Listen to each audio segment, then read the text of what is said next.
David. So, Michelle. I really enjoyed last EP's guest. Oh, Marc Polymeropoulos. I enjoyed him so much. Former CIA officer. That he's coming back. Oh, sweet. Because it means it's less time I have to talk to you. Good point. You're listening to I Spied, the microwave popcorn of Australian intelligence. Oh, wow. I've got a headache now. Whoa, I'm losing my balance. Hang on. This is not a microwave, but the popcorn is popping.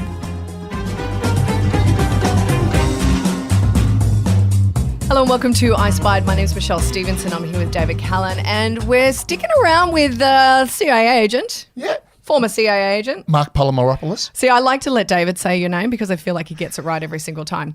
Marc, thanks for sticking around. We touched on last ep, basically your life, your 26 years of service as a CIA veteran, agency's most decorated field officers, counterterrorism. We kind of hit the gamut of everything. Like we covered Trump, we covered Osama bin Laden. I feel like it was a really good. I'm going to go out. I'm going out on a limb here. Yeah. Favorite interview ever. I know you are the favorite. You are the bomb. You are literally literally the culmination of 2 years of us talking to each other and finally getting someone who knows what they're talking about. Yeah, as opposed to somebody who pretends he knows what he's talking about. Which is this guy. He pushed a mail truck. Yeah.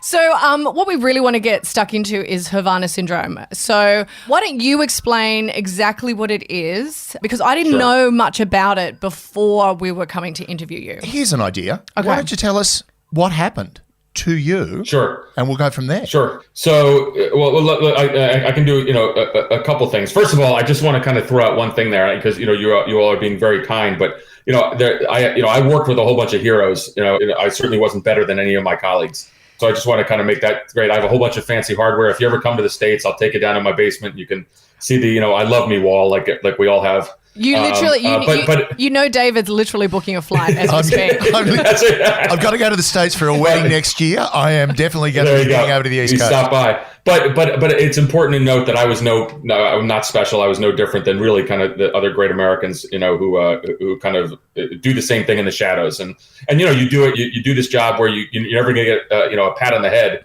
for doing a good job. If you fail, the whole world knows. Yeah. So it's pretty unique. You have to have kind of a strong, mental makeup. That. So I'm no different than anyone else. One of the funny things about living in this area is I will go off to a local, youth soccer game, and you'll see people with, U.S. Embassy Baghdad T-shirts, U.S. Embassy Kabul.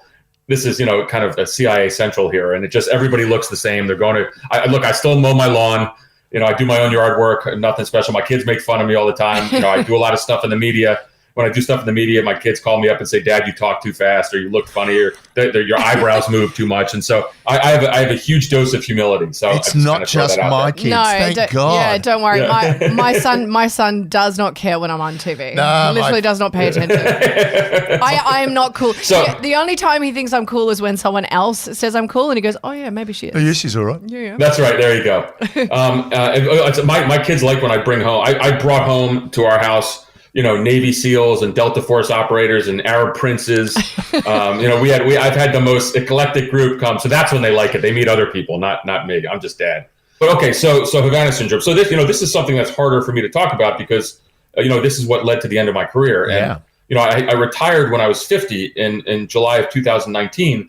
But I was the equivalent of a 4-star general. I was rising up very senior in our operations directorate. I had at least 12 to 15 more years left in the tank. But in December of 2017, I made a really ill-fated trip to Moscow.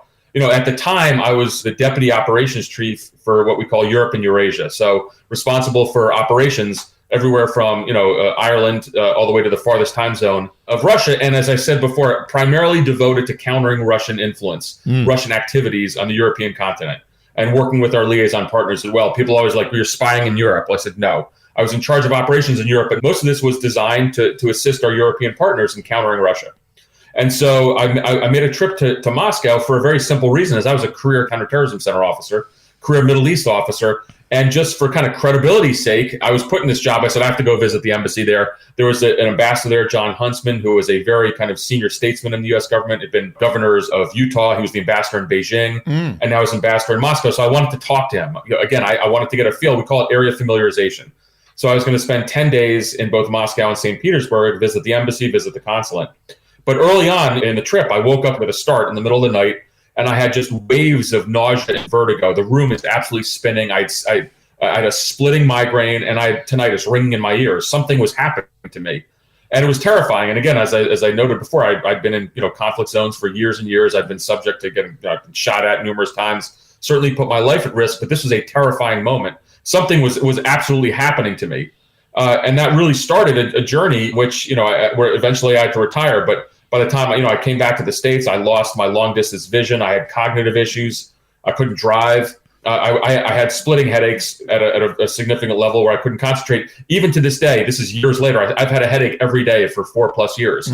And so something really awful happened to me. And in my view, and the view of my doctors, it was absolutely consistent to what happened to U.S. diplomats in Havana, Cuba in 2016, the year prior, in which 25 U.S. diplomats and intelligence officers from the U.S. government facility there were really subject to something similar, which caused really debilitating and sometimes career-ending injuries. And so, this started this kind of this really kind of awful period of my life. I've gotten much better now. I finally, the reason why I'm talking about it now is I had to retire in July of 2019, but I was still begging the agency for healthcare. This is a real leadership fail on the previous agency leadership's part. This has kind of turned into an issue where I'm an advocate for healthcare. Yes. For the victims. Certainly something that I didn't expect I would be. I look at this and what's happened, and I compare it to things such as Agent Orange in Vietnam, or the issue of burn pits in Afghanistan and Iraq, or perhaps the health effects of some of the first responders at Ground Zero. And so these are medical mysteries that, after a while, certainly have been solved. But the bottom line is that the U.S. government has an obligation to take care of its people, and so I think that one of the things that I really pushed for a long time, and that has now come more to fruition, is if someone is sick, get them health care. Who's doing this and what they're doing, we can find out later on. But for a long time, people were really ignored, and that can be damaging physically, can certainly be damaging in terms of mental health as well. Yeah, because I know they're talking about something similar in terms of the burn pits over in Afghanistan and places like that, where a lot of the people on the ground are getting severely ill from burning these toxic fires. But getting back onto Havana Syndrome and the symptoms, it must have been kind of a release when a US intel panel of experts said it was likely caused by directed energy. Well, it was. So, there are a couple of things in this kind of whole saga and journey that have, I think, really broken this thing open. And first and foremost is when Bill Burns, the new CIA director, came into his position, he expressed kind of the notion that A, that he believed us, and B, and more importantly, frankly, is that he pushed for healthcare for anyone who is claiming to be injured. And that's really important. And so that was kind of the first step. And then, the second is there's a panel of experts that was put together by the Director of National Intelligence, led by a very esteemed doctor, Dr. David Relman from Stanford. And they did assess that the likely cause of this was a directed energy attack. They're looking at the results. They're looking at the symptoms we have. They're looking at medical records, and it's consistent with what directed energy would do to the brain. Now, does that mean that there's reported 1,000 attacks? Does that mean all 1,000 had this? Absolutely not. And I think that the more likely is that there's a much smaller number of that. But the individuals that I know who have been, really severely injured and who have the medical documentation to back that up, I think that, when you have a panel of experts coming out and saying, A, they believe us, and 2, this is the likely cause, I think that, that is really significant. And I'll say one last thing is that when I was treated at Walter Reed's National Military Medical Center, and when their neurologists there, some of the top neurologists in the world, diagnosed me with a mild traumatic brain injury, I had tears in my eyes because finally a doctor was saying, yes, something happened to you, and that was really important. And do you think this was a directed attack? Do you think this was something that was intentionally caused? Because, you had yours in Moscow, and then the originating people had that in Cuba.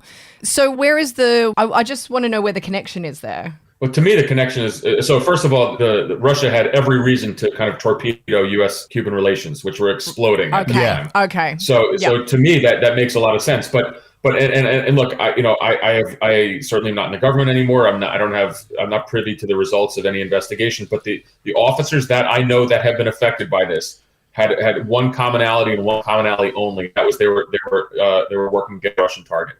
Right. And so just now the U.S. government says that, in all the cases that are reported, there is no kind of set pattern on that. But I just know the people that I'm aware of in my kind of network who are outstanding officers, still are, but who are really severely injured, they all had that common feature. And so that, combined with a kind of historic Russian effort on these issues, on directed energy programs, that's my thesis. I could be proven wrong. Yeah. It could be someone else. But so when people ask me, I said, this is what I think. Well, Russia has a record of playing with microwaves, particularly in attacks on embassies, particularly using it as an infiltration device, either activating bugs, or there was a theory that I remember when I was working in the organisation that you could basically throw a microwave through a building and the modulation of the wave from people speaking could be read at the other end, but with a more directed weapon. And there is evidence, there's historical evidence that they have been playing around with directed microwaves. Yep. But also there was a Professor James Lynn in the United States who was also looking at it, basically tried an experiment on himself. And on himself. He did it on himself, yes. Yeah, this is back about decades ago. He just went, I wonder what would happen, and kept hitting himself with low energy pulses. And by the sounds of it, what he was doing, the effects were very reminiscent of what happened to you, the sound of clicking, the disorientation, all that sort of thing. So personally, I think it's quite plausible.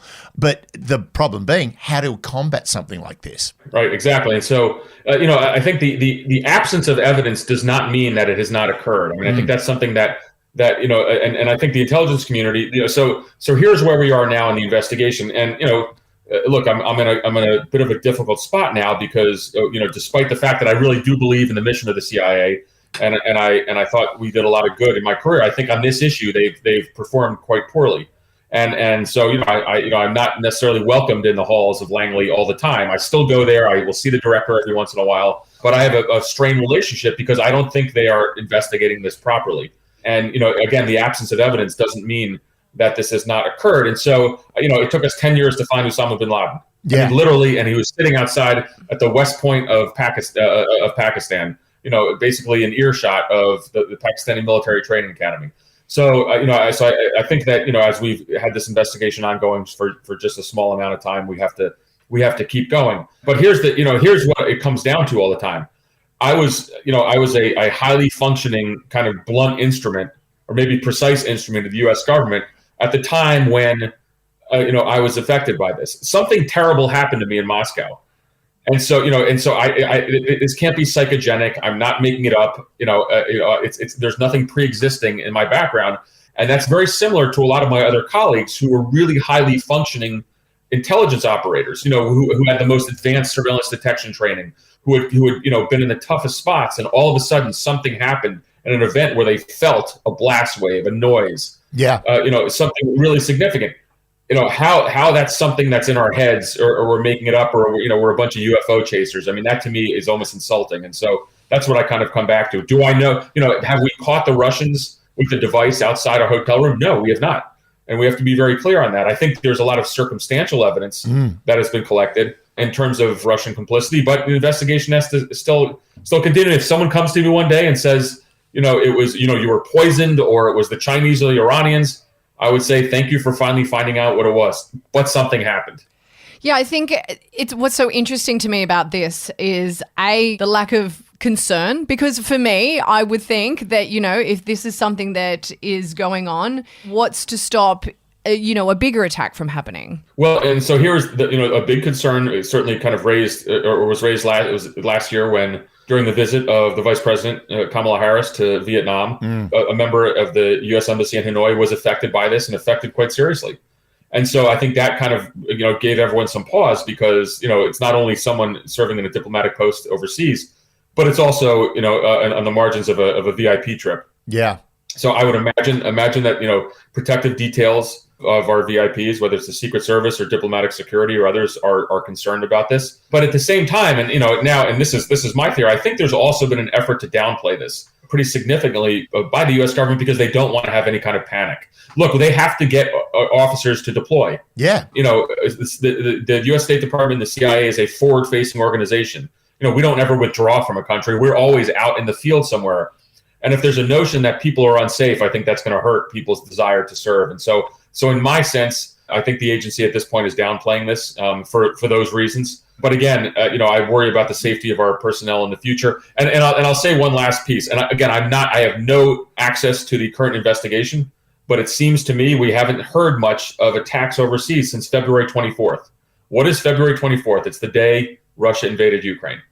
Oh, Yeah, good point. That's very interesting. When you earn your degree online at Arizona State University, you get everything the nation's most innovative university has to offer. The same internationally recognized faculty, the same nationally ranked programs, the same degree. Learn more at asuonline.asu.edu.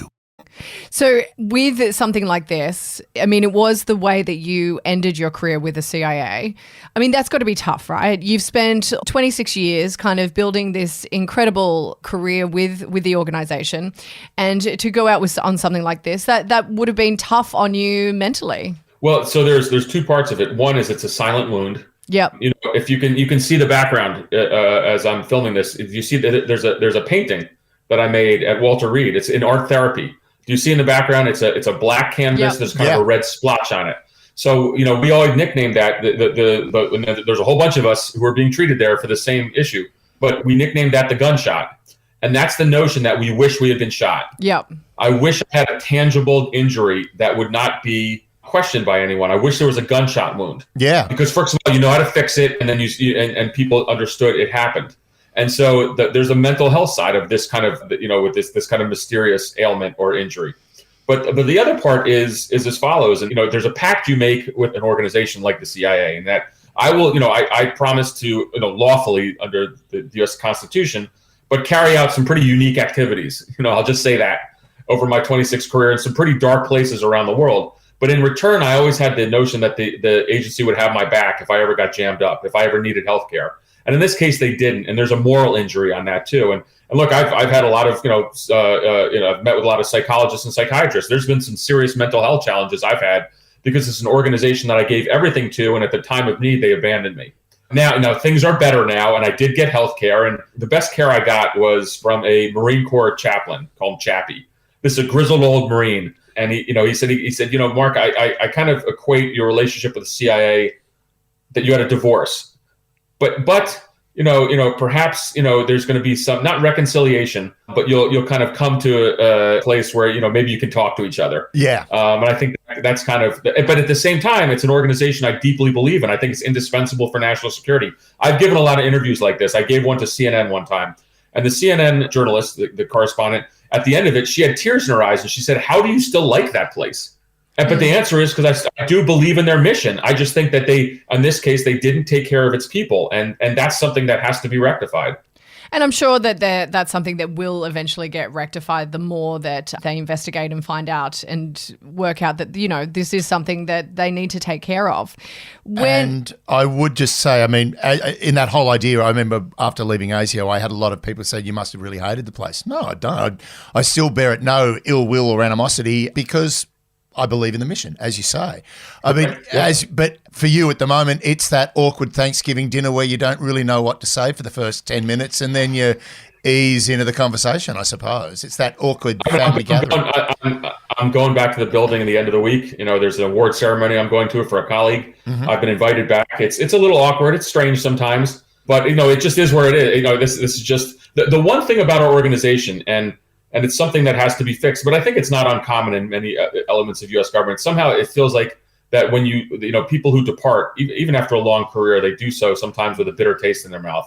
And that's not good for a variety of reasons. But I've heard that from people who've left the military, who've left the Department of State. You know, you should really leave these organizations or hope to leave them in with a much more kind of positive feeling. But you know, that's something that perhaps someone could work on with, you know, better alumni relations or something. But yeah, it's always interesting going back, but it'll be okay. Everyone will put on a brave face. So where are you at now in your journey, like health-wise, and also, you know, what you're doing now? Like, where is that journey leading you? So I wrote a book on leadership. It's called Clarity in Crisis: Leadership Lessons from the CIA. It talks about kind of leading in times of, you know, when you have a lack of situational awareness, when there's ambiguity. It's how, you know, why someone would raise their hand and say, "Send me," how you're comfortable in those really difficult situations. That's what I got good at the end of my career. So I go around and I talk to, you know, the private sector, you know, whether it's, you know, Google or Facebook or other companies like that. I do a lot of work with sports teams, and I do a lot of work with law enforcement, because ultimately it's how to lead in these crisis situations. So I enjoy that space. The other thing I do, again, I write a weekly column on intelligence for the Washington Examiner, and I'm a contributor for MSNBC. So I'm on TV all the time. probably several times a week, commenting in the U.S. media on national security and particularly on intelligence. So that's the space that I found myself in. And then I think that there's some more projects I have in me. I think I want to write another book. I think the book I want to write is not on Havana Syndrome per se, but it's how to deal with chronic pain. I still have a headache right now. I'm much better, but it's how to deal with how to deal in your life with chronic pain. Thank God I don't have I have probably a mildly obsessive personality. Everyone in our business does, but it's somehow I didn't get addicted to opioids, which could have really I could have gone down that path, and certainly there was a time where I probably consumed too much alcohol to dull the pain.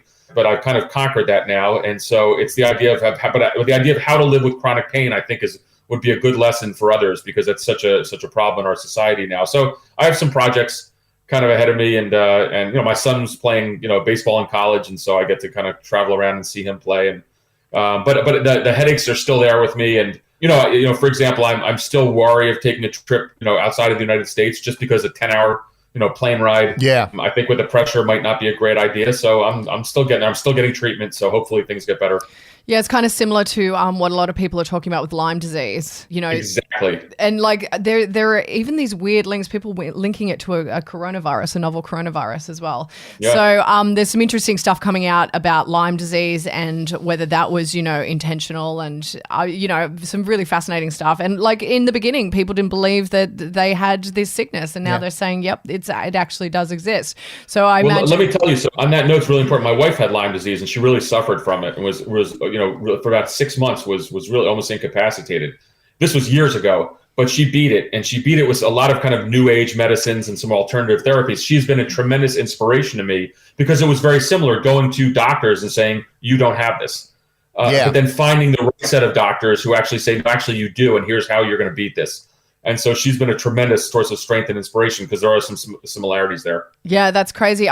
There's a gentleman who recently wrote a book on it. He was a journalist, and he said he had to go and seek every single person. He's tried everything, and finally it's starting to abate. But he had to he had to do some pretty weird stuff.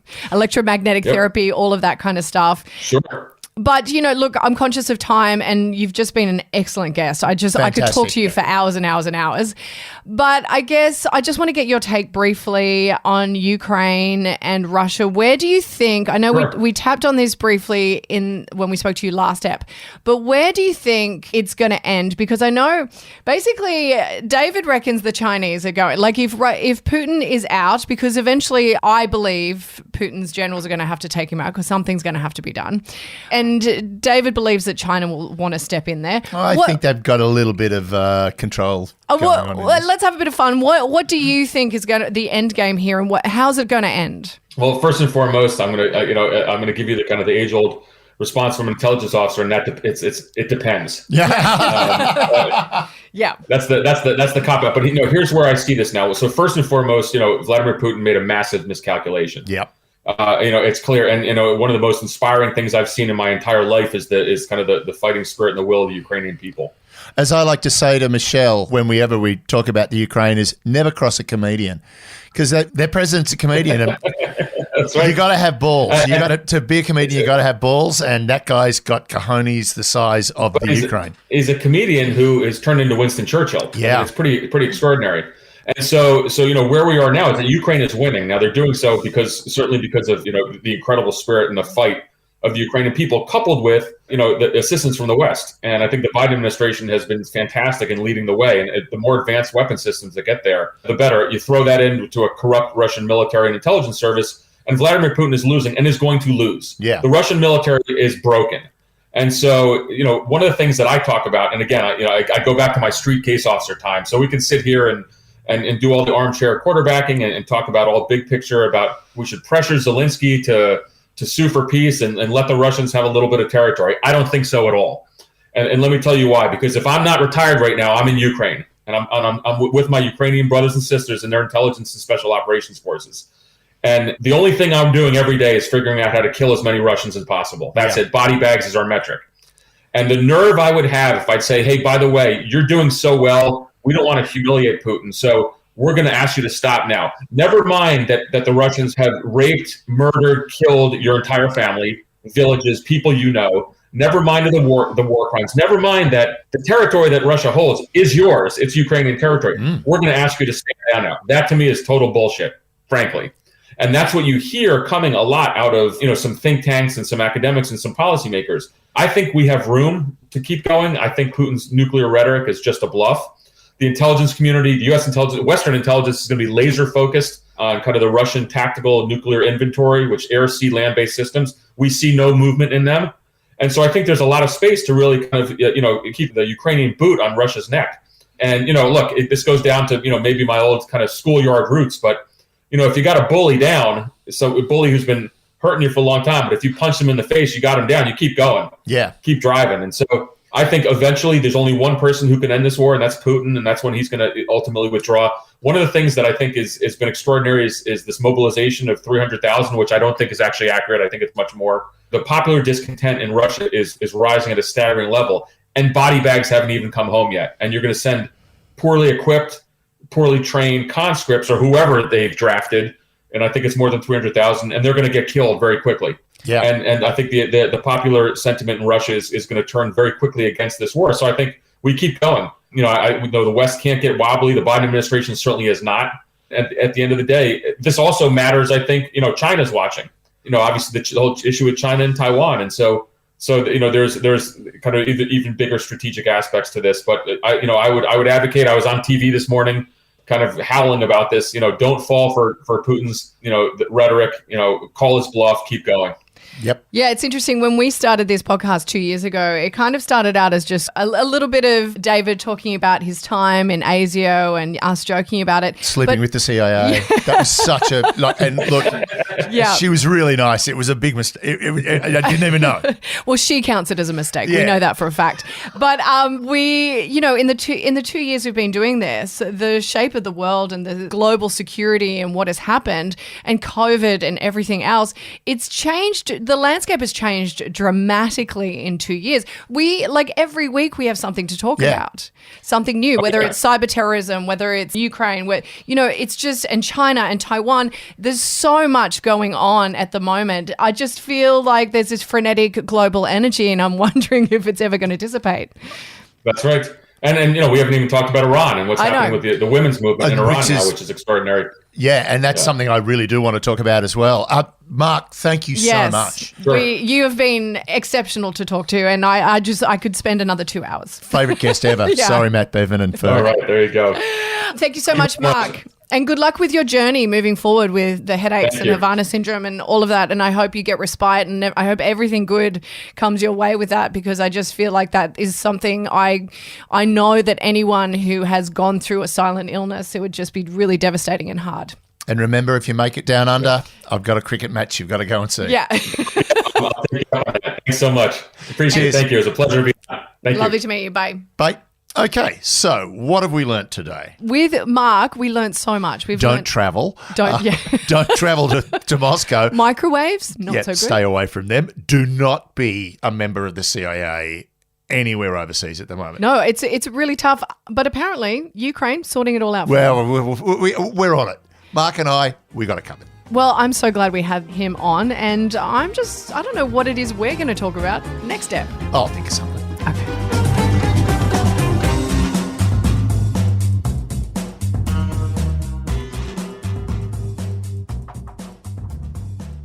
When you earn your degree online at Arizona State University, you get everything the nation's most innovative university has to offer. The same internationally recognized faculty, the same nationally ranked programs, the same degree. Learn more at asuonline.asu.edu.